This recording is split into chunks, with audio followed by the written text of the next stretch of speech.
Bag হাতে পেলে মন ভালো হয়ে যাবে, সেই গ্যারান্টি কিন্তু আমার।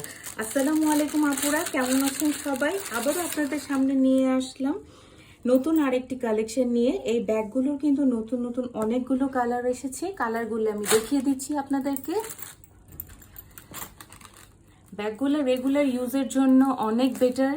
দুইটা ডাবল চেইন আছে, লং বেল্ট, শর্ট বেল্ট আছে, শোল্ডার ক্যারি করা যাবে। যেইভাবে খুশি সেইভাবে আপনারা ব্যবহার করতে পারবেন। এই ব্যাগগুলো দেখতে যেমন সুন্দর তেমনি তার কোয়ালিটি। সবার কালেকশানে এই রেগুলার ইউজের জন্য এই ব্যাগ তো থাকাই চাই। আমি বলবো এটা আমার বেস্ট কালেকশন। তাই আর দেরি না করে এখনই আমাদের মেসেঞ্জার বা হোয়াটসঅ্যাপ নাম্বারে কল করুন। আমাদের ওয়েবসাইট www.lookatmebd.com-এ অর্ডার করুন। Thank you. আসসালামু আলাইকুম। সবাই ভালো থাকবেন।